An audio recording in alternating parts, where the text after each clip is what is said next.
Hi everybody, Awkward Small here, and thank you for coming to my Homicidal Liu AU reading. Today I'm going to be reading The Underrealm, Homicidal Liu. I'm going to start with chapter 1, and we're going to do a chapter at a time. So, thank you guys for joining me. Go ahead and sit back and relax, grab some popcorn or shit, and here we fucking go.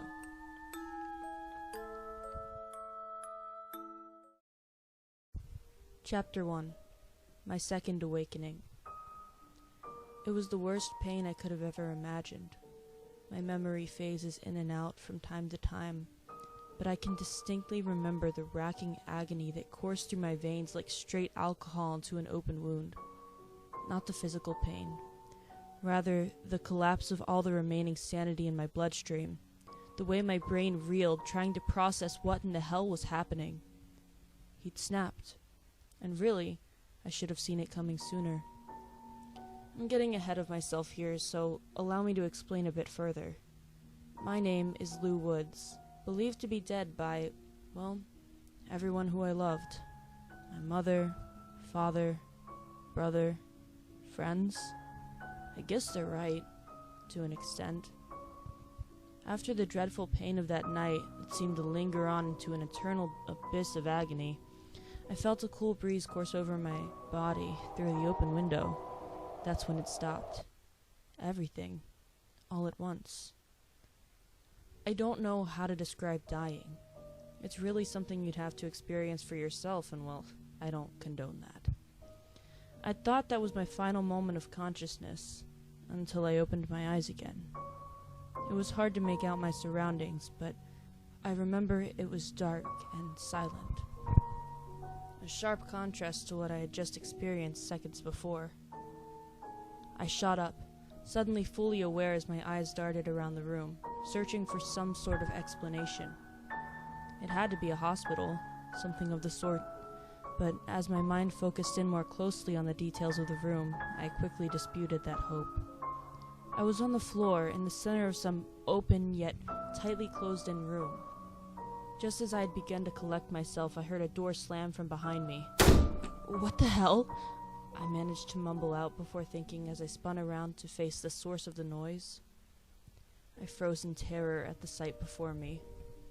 A large, demonic-looking figure stood several feet above my body. He was dark, like the room.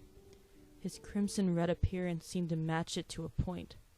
2 horns protruded on both sides of his head, and his body was something inhuman of nature.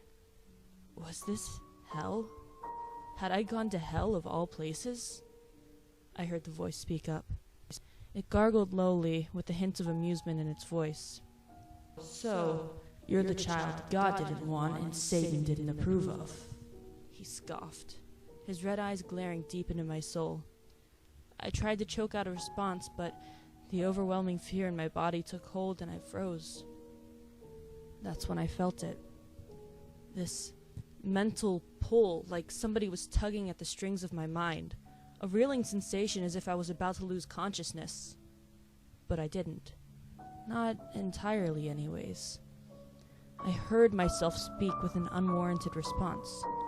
The fuck are you supposed to be, the fairy godfather of heaven rejects? My voice responded, sounding husky and irritated. I quickly covered my mouth. What the hell was going on? The creature laughed at me, almost in a pitiful way. My stomach sank as I listened in for his response. On the contrary, I believe someone like you could be of great use to my tea. That is, once you come to your senses. The demon responded, a smirk seeming to form over his jagged, sharp-edged teeth. I shook my head, desperately trying to look away from the creature to little avail. That pull was still there, and I couldn't control it, as much as I tried. My voice spoke again, without consent. Who the fuck do you think you are? As if I joined some weird-ass sorry excuse for a demon's team. The odd voice cackled before I sent my palm flying straight towards my own face, silencing the laugh. Who are you? I demanded to my own self, more confused than I'd ever been in my entire life. The voice spoke up again, but this time my mouth didn't move. It seemed to echo within my mind. but smarter. It spoke, belittling me with its tone. "What's your name?" I asked, my voice crackling through the thick cloud of anxiety surrounding me. There was a pause before it responded again. "You can call me Sully. Now, let's take care of this demonic punk before he gets us both killed, you asshat." I shivered at the tone, my gaze lifting up to the figure in front of me once again, whom seemed to be invested in this entire ordeal. "Who are you? What happened? Where am I? I don't..." Before I could finish asking my questions, the creature responded. My name is Zalgo, and you are currently in my realm. We'll call this the waiting room. Your brother, Jeffrey Woods, I presume? He murdered you in cold blood just hours ago. A slick bastard he is. Pity he had to choose the wrong team." Zalgo's voice echoed through the tight walls of the room. It took a moment to process his words. So, Jeff was okay after all. That was all that mattered, but if Jeff was alive, then...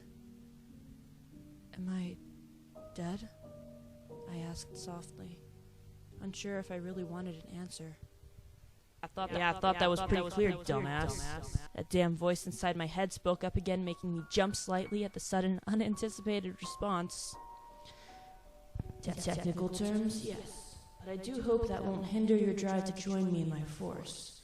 Jeff is still out there after all, and I'm sure you're already itching for revenge. Zalgo crept back, out of the room, slamming the door behind me again and enclosing me in darkness.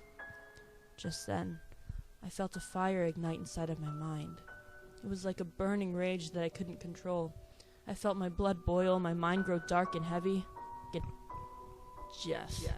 That psychotic bastard. If he's still out there, we'll find him. And if joining this clown's team is what it takes, then I'm more than ready. Sully spoke, his voice towering over any free-minded thoughts in my foggy head. Okay.